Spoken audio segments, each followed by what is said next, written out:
CEF has organized a workshop during the last 2 days on civil society in Vietnam and Cambodia. One of the objectives was to engage Vietnamese and Cambodian scholars in a discussion on civil society. In terms of civil society in Cambodia and Vietnam, what are the current hot topics? What are the issues at stake, Professor Öjendal? One very important issue is the degree of autonomy. In both these countries, there has been very little what we're usually referring to as civil society. That doesn't change the fact that there's a lot of interaction going on, a lot of self-organization, a lot of dynamics, though it doesn't necessarily fit the academic or the Western conceptions of the term civil society. But lots of engagement is happening out there. And I guess this workshop and this book project is in many ways trying to characterize and understand what is going on there, which is sometimes termed civil society. In Cambodia, the challenge is to find a space which is not co-opted or monopolized by the state or by any crude vested economic interests. And sometimes it's difficult for the regular people to self-organize because they are vulnerable to major interest and more powerful people somewhere else. So to create that little autonomous space is, I guess, the challenge in Cambodia. What can you add on that about Vietnam, Professor Fforde? Well, the thinking about ways of comparing or contrasting the two countries is very interesting. In many ways, in Vietnam, one can find and point to enormous amounts of relatively autonomous social organisation, social practices, and so on and so forth. And one can also find areas where the government is interacting with things that are sort of like that, but not so autonomous. And I think myself that the political opportunity is for the population and for their government is to find ways of building on those sorts of activities to get a better relationship between government and governed. One of the things that's interesting in the contrast is that my impression is that in Vietnam these quasi, if you like, civil society activities that are relatively formal, operating close to the boundary of the state and society, are relatively quiet compared to those in Cambodia. There seems to be more space for that sort of operation at the border for NGOs, INGOs in Cambodia than there is in Vietnam.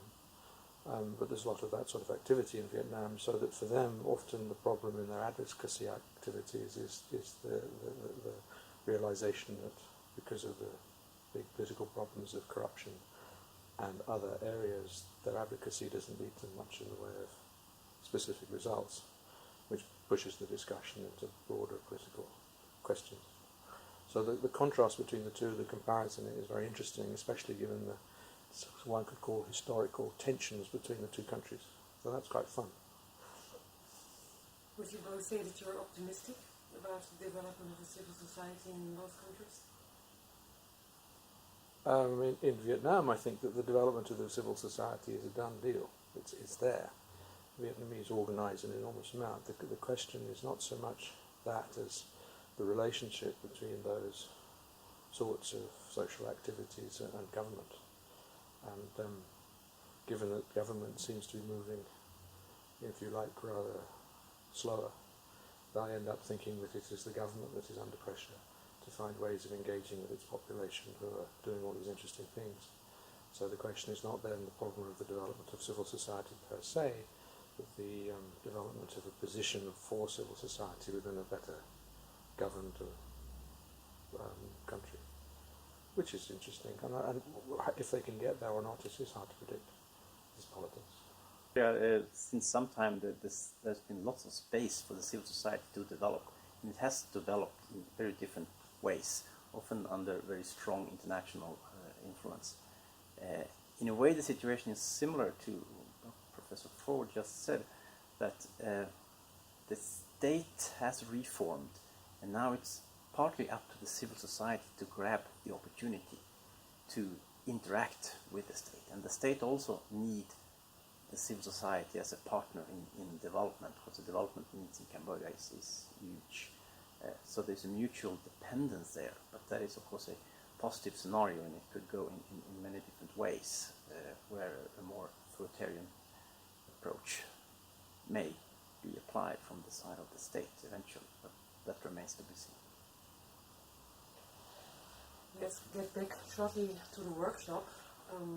There are participants from all kinds of disciplines and all kinds of professions, also from civil society, probably from Vietnam and Cambodia. How do they interact within the frame of the workshop? Well, they interact very, very nicely. It's a very good discussion, sometimes quite critical, very inspired. Every session we have is crammed with more people want to say more things all the time and have views on each other's work. So up to now, I think it has produced a lot of inspired thinking. There is still a challenge to kind of knit all these threads together and put them into a readable book. Yeah, I think that situation, as I said earlier, makes me think about the nature of the engagements that are going on, and as my colleague was saying, in Cambodia, like in Vietnam, there's a lot happening, and since what is happening involves different elements of the population in different places doing a range of different things. And since, as in Vietnam, and as these things are very diverse, they're inherently confusing for researchers.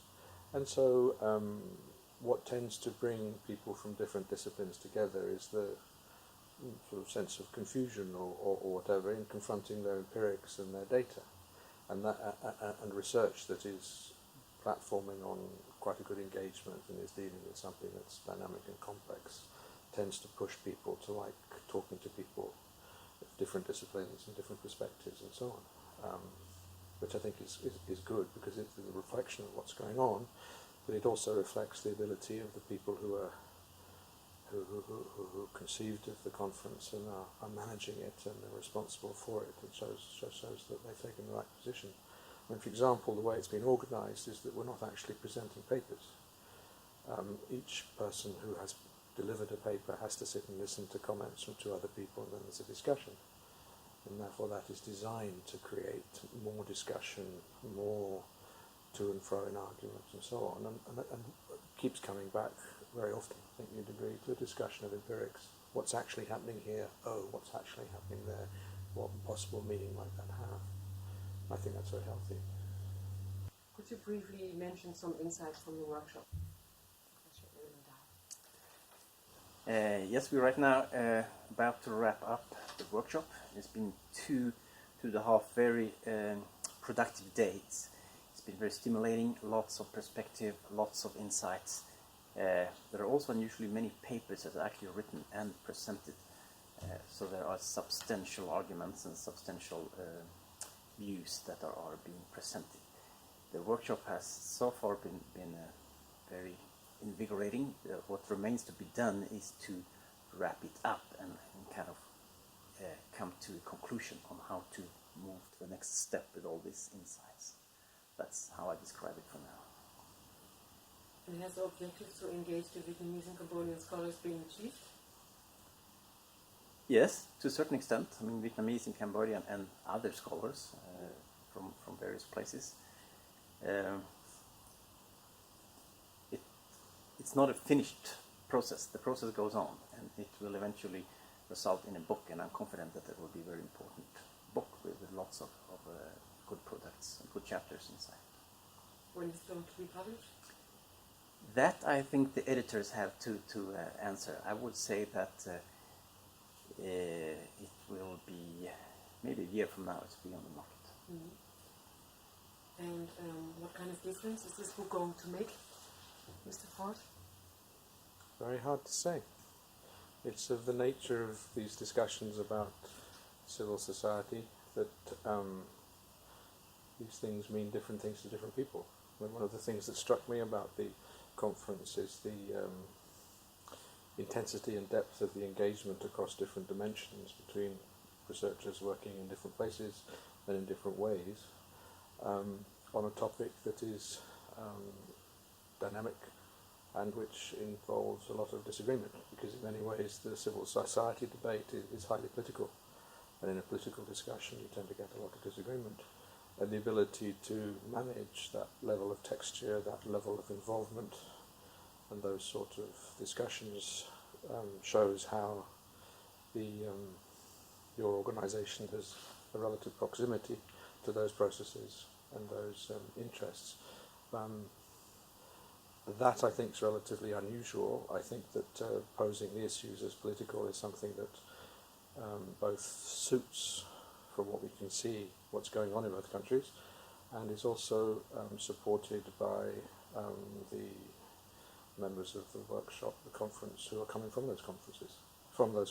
Sorry. So that I think the results are likely positive, but it's difficult to tell what they'll be. And who's the target group of the book? That's an interesting question. There's been disagreement about that as well. A lot depends upon how you see the processes that are going on in those countries, and also the engagements with them by external partners. Posing it in broad terms, where civil society can be understood in different ways, can be understood as activities that are quite close to engaging with formal organisations of the party and the state, means that it should be of interest to practitioners at different levels, to researchers, and possibly also to national policy makers. Okay. Thanks a lot for being here and for giving the